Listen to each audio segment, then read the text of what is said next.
Welcome into the Michigan Football Report. I am your host, James Yoder, the most powerful man in Michigan football media. And I'll tell you what, folks, I am sick and tired of all these blog boys and local radio guys, the ones that want to feed you lies all year and then, discredit me all year. They're telling you to find another team, that Michigan's cooked, that Jim Harbaugh doesn't know what he's doing. That's not going to happen on this program. All right, guys? For the rest of the season, we're going to believe in each other. We're not going to criticize each other. We're not going to talk about each other. We're going to encourage each other. At the end of the year, the championship has been crowned. It's going to be Michigan again. Michigan. Before we get into some interesting news, rumors, insinuations out there about one Josh Gattis. Michigan is a 27.5-point favorite. This line has already come down about 1.5 points since it opened up Sunday sometime at 29. All right. The Rutgers Scarlet Knights, probably the worst team in definitely the Big Ten, but over the last 3 or 4 years, the worst team in probably all of Power 5. I got heard of Kansas back there, someone shouted, but I'm going to put my Rutgers up against Kansas any day of the week. So Michigan's a 27.5-point favorite.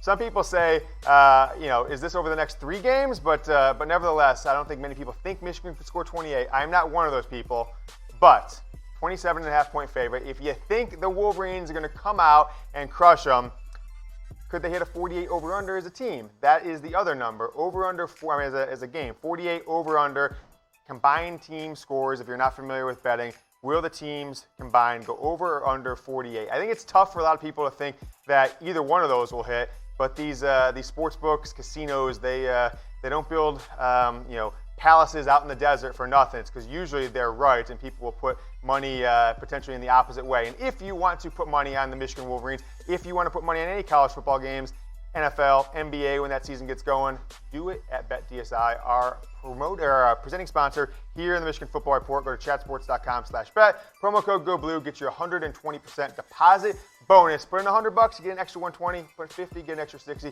You guys are Michigan fans. You're super smart. You know math. Go ahead and get started with BetDSI today. Let's take a look at our show today. Josh Gattis, Michigan's offensive coordinator, is under fire from the fans, from the national media, from TV guys, radio guys all over the country, and there are a lot of things to talk about because this is not news, but now some people are kind of digging up articles from back in January, from back in August. They're put out by other publications with the details of how he was hired, and some people make insinuations that Gattis could have lied to Jim Harbaugh. We're going to look at those allegations here shortly, but was the hiring process from Michigan, their search firm, Jim Harbaugh, and the vetting process behind Josh Gattis, was it amateur hour, folks?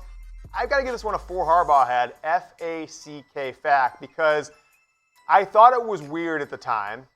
And you can always go back and say, you can always go, grab something from months ago and try and say, oh, I gotcha, told you so.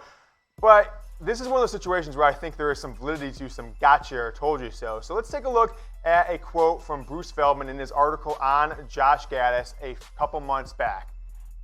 There was no interview, no face-to-face meeting, no get up on the board and show me how you run this session, not even a tell me about your offensive philosophy discussion.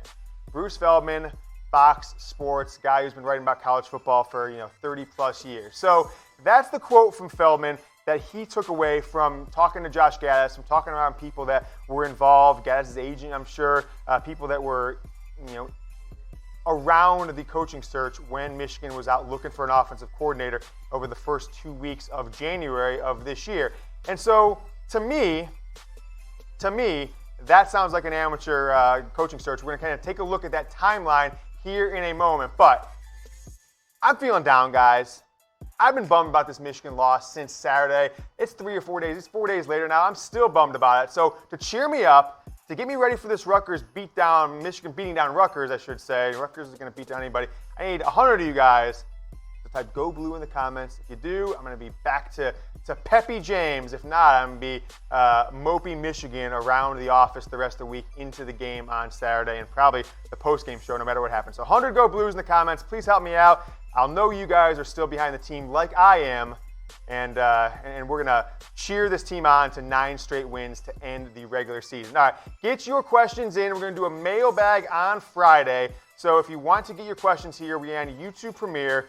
Type hashtag Michigan and then put your questions there. We're going to answer about 10, 15 questions on Friday. Anything you want to ask about the Michigan football team, ask with the hashtag Michigan in the YouTube Premiere live chat. If you missed the live chat, go ahead and toss in the comments below. But you folks watching on Premiere, you're going to get first dibs at getting on the show mailbag on Friday. So the Josh Gattis Amateur Hour hiring process conducted by Michigan, their search firm, which I think is a company called Turnkey, but I don't have the exact name in front of me, and the Human Resources Department in Michigan. 4 Harbaugh heads on this one, FACK. I want to go back and just walk through how this coaching hire of Josh Gattis took place starting back in December 4th, 2018, right after the SEC championship game. Maryland's primary offensive coordinator, in title, Josh Gattis was the co-offensive coordinator. He is hired as the head coach at Maryland from after just a couple seasons at the University of Alabama. Then,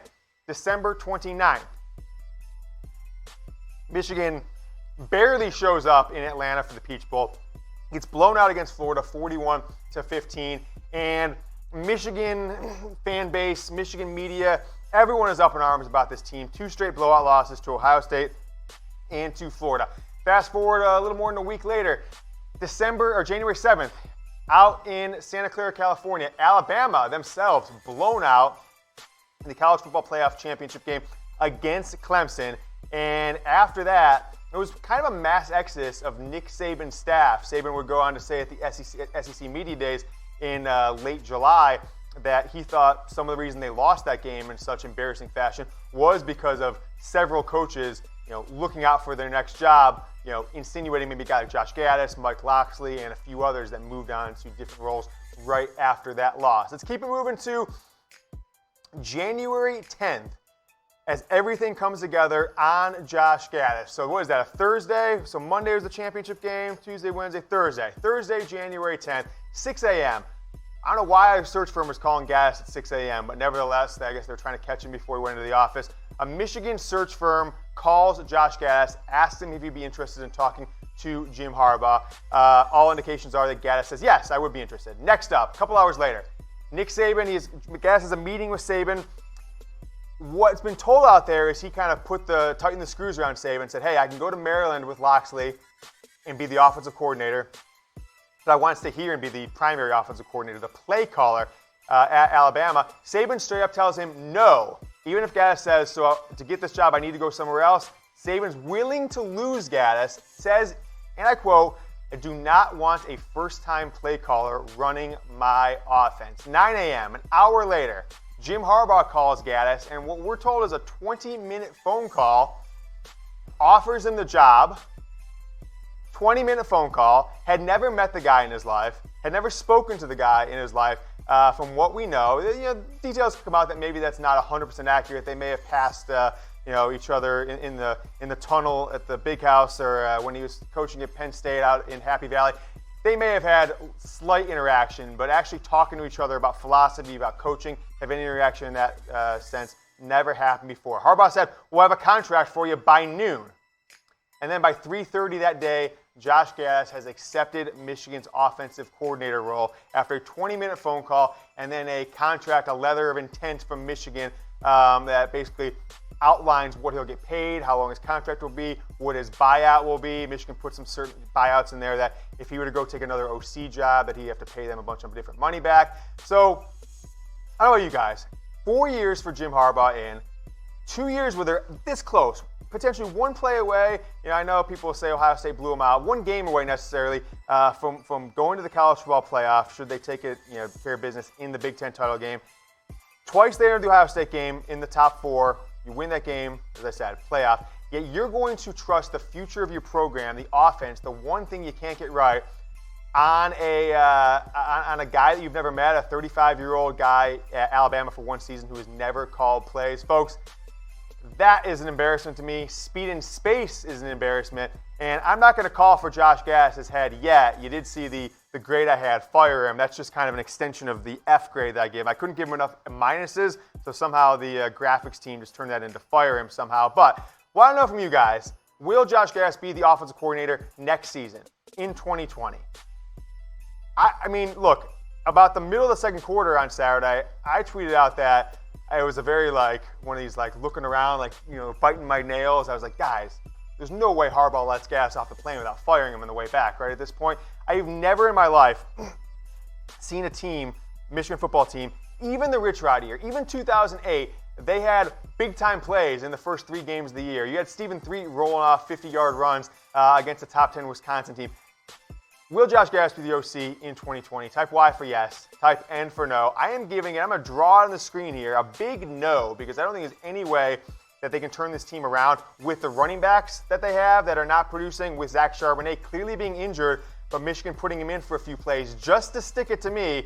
I'm typing no. Want to know from you guys. Type Y for yes. Type N for no. Watching here on YouTube Premiere or on demand later on YouTube. All right, let's take a look at the next Josh Gattis rumors we've got going on. It's all Gattis today on the Michigan Football Report. And this is just where it's kind of even more concerning, the hiring process for him. So if you're Jim Harbaugh and you're talking to Alabama's offensive coordinator, co-offensive coordinator, the main guy's gone. The other guy went to Miami, the quarterback's coach. You'd assume that he was next in line to get the job. But did Nick Saban not offer him? We kind of talked about there. How about Joe Moorhead? You got to rewind a year prior to he went to Alabama. Joe Moorhead, his mentor at Penn State, the guy he based his entire offense on, he went to Mississippi State. He didn't offer him the job either. So 4 Harbaugh heads on this one. And I think this has got to be pretty telling. It's like if Jim Harbaugh were to make a reference call, which he didn't, wouldn't you call Nick Saban, Mike Locksley, we're going to talk about that in here in a second, on whether or not maybe Gattis didn't even really have that job available to him like he claimed he did. But wouldn't you call his current coach, wouldn't you potentially call the guy he talks about in the media all the time as the one teaching him how to run the spread offense, the man teaching him everything he knows about offensive football and speed and space, Joe Moorhead down at Mississippi State? Well, Harbaugh did neither, and wasn't it a potential sign that both those guys in the 12 months prior to Michigan hiring him had the opportunity to hire Josh Gattis as their play caller, and neither did? And to make matters even worse, Joe Moorhead hired a guy 2 years younger than Gattis was, a man who was 33 years old when he got the job, 35 now, to be his offensive coordinator at Mississippi State. So Joe Moorhead, took college football by fire in the second half of the 2016 season with Saquon Barkley. Led into a great offense for Penn State in 2017, got himself a Power 5 job at Mississippi State. If he doesn't want Josh Gattis, if Nick Saban says, hell no, and I'm going to let you walk, Josh, because I'm not making you my offensive coordinator, why did Jim Harbaugh give him the job? He had, what does Maryland pay their offensive coordinator? About the same that Alabama pays their offensive analyst, the wide receiver analyst. So Maryland's, coaching, if he's going to Maryland offensive coordinator, what's he making, $500,000 a year? That's half what Michigan's paying their offensive line coach. So if it was a title thing, I still think you got Gattis as a passing game coordinator and brought in a real OC, or, made Jim Harbaugh the OC if that's what you want to do. So I think this entire process was botched, and outside of the 20-minute interview and the fact that Jim Harbaugh and Gattis have just bragged about it all season like it was something to brag about, the fact that Moorhead and Saban didn't make him an offer is very telling. Guys, got a few of you guys going last week. You're into my Yoder Inner Circle Locks of the Week picks. I'm one of the greatest sports gamblers in the country. The numbers prove it. That's not me boasting here. It's because of the Action Network. Chatsports.com/deal. The Action Network is an app. They show you where people are putting the money. They show you where the big-time whales, the big gamblers that know what they're doing, are putting their money. You can take a look at the trends, whether you might have bet against Michigan if you saw the trends on them as underdogs on the road. If you were going to put money on sports, look at our partner BetDSI. You are a fool not to spend $6 a month, $5.99, and do it with the Action Network, giving you the inside tips so you can make money. If you sign up with the Action Network using the website down there, chatsports.com/deal, will get you 40% off. Only $10 a month. Take it down to $6. It'll be your number one app, guaranteed. I will send you my exclusive picks every single Friday. Email goblue@chatsports.com. When you get signed up with them, we'll start sending you our picks. You don't have to make them necessarily, but you'll at least know what I'm picking and get a little insight into my system using the Action Network. And make sure you guys subscribe to the channel. We're just about 4,500 subscribers. Get to 5,000. I'm going to do something crazy that you're not going to want to miss, but also I'll give you a couple weeks where I don't ask you to subscribe for every single show. So go ahead and subscribe. It'll mean a lot to us, and it'll prove to Sam Webster and that guy who I think is unemployed now, Isaiah Hull, that died on the Charbonnet Hill, 5 minutes before the game, saying completely false. Charbonnet is going for 30 carries today, and the others. Make sure they know that you are sick of the water-carrying local journalists that just lie to you. You want truth here from the Michigan Football Report. Subscribe below. All right, Josh Gattis. Last thing we're going to talk about here. Did he lie about his play call duties? I don't have any insight into this. I haven't been able to talk to Jim Harbaugh yet about the process with Josh Gattis. I'm giving him one Harbaugh head, okay? One Harbaugh head. I just can't imagine that Gattis would tell Harbaugh things that he didn't do at Alabama. But there are a lot of allegations out there from members of the media. There's one guy, John Middlecoff, from The Athletic with the accusation that Gattis lied to Jim Harbaugh, to the search firm, about his play calling duties at Alabama. You see the quote there from Middlecoff.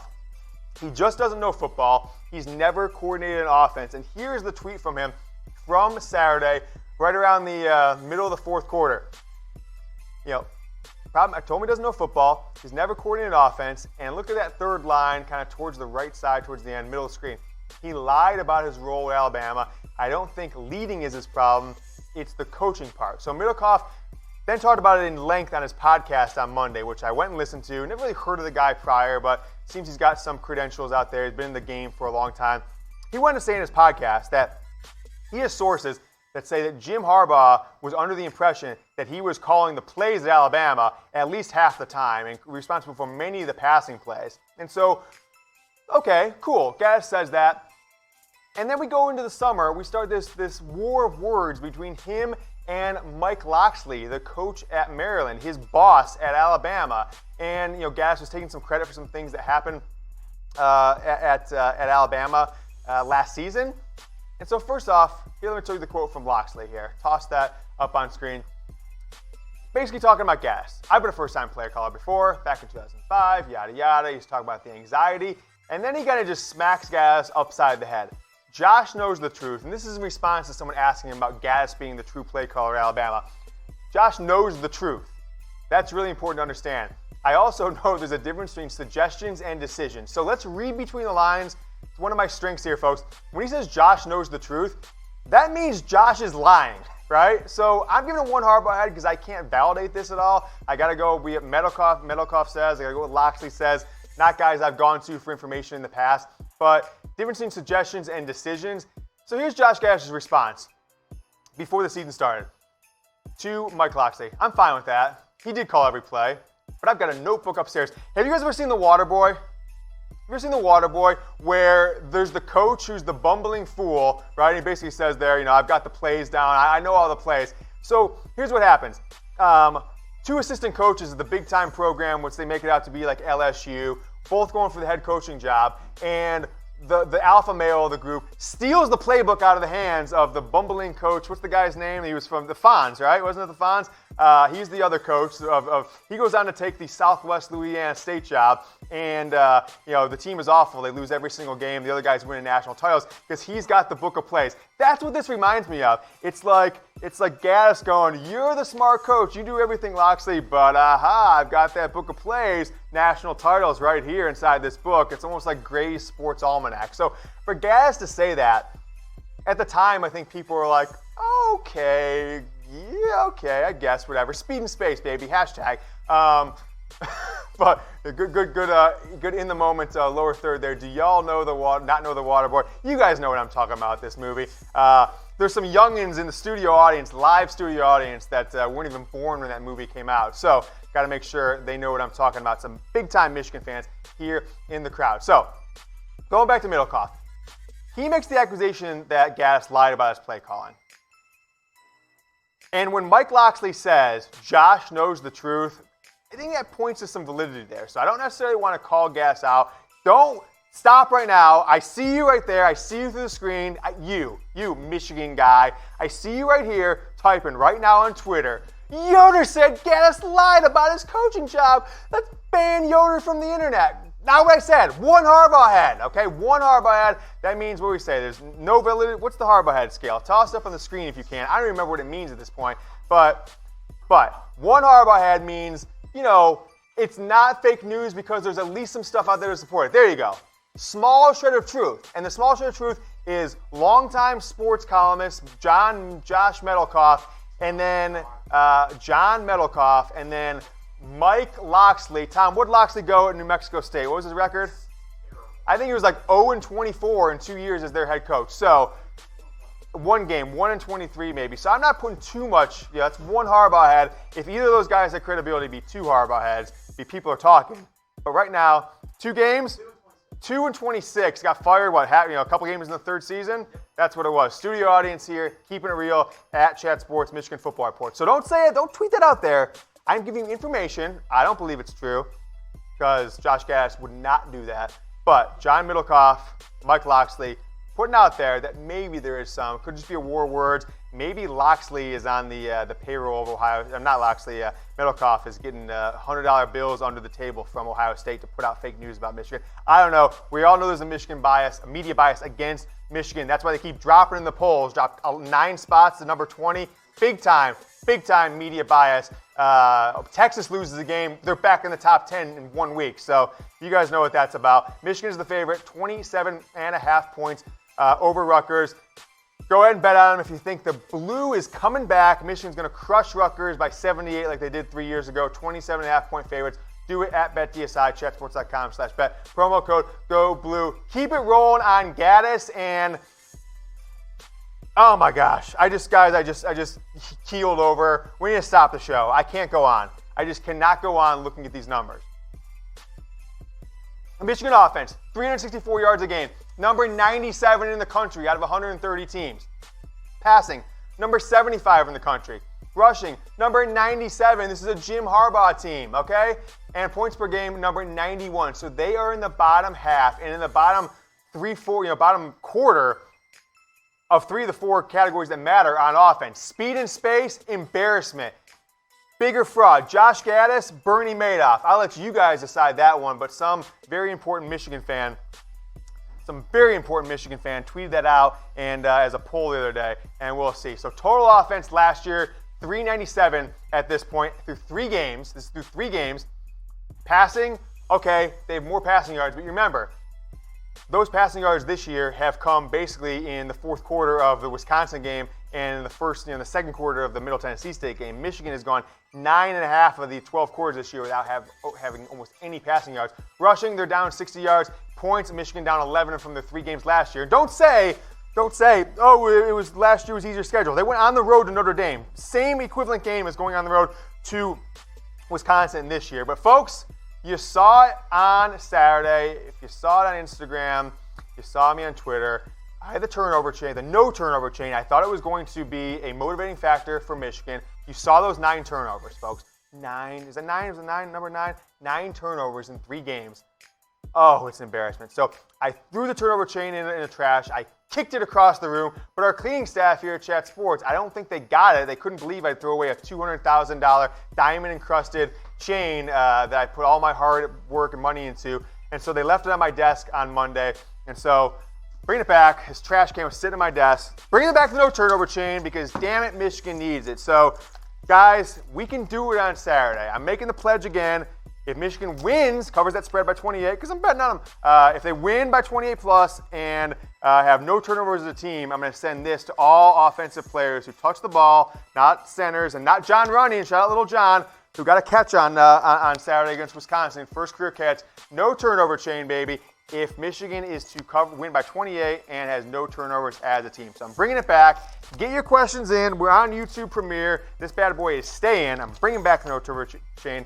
Use hashtag Michigan on the side in the live chat, or if you're watching this later in the day on Wednesday, go ahead and type it below in the YouTube comments. Hashtag Michigan. I'm going to take about 8 or so questions here from YouTube. Also put it on my Instagram at Michigan Football Report if you want to ask the question there. We're going to keep this rolling if you're watching on YouTube Premiere for another hour. We're going to replay the show in case you missed it, or if you want to keep the conversation going on the side, I'm going to be in there in the chat the entire live broadcast. We'll keep talking to you guys. Got more shows coming on Thursday and Friday. Go Blue.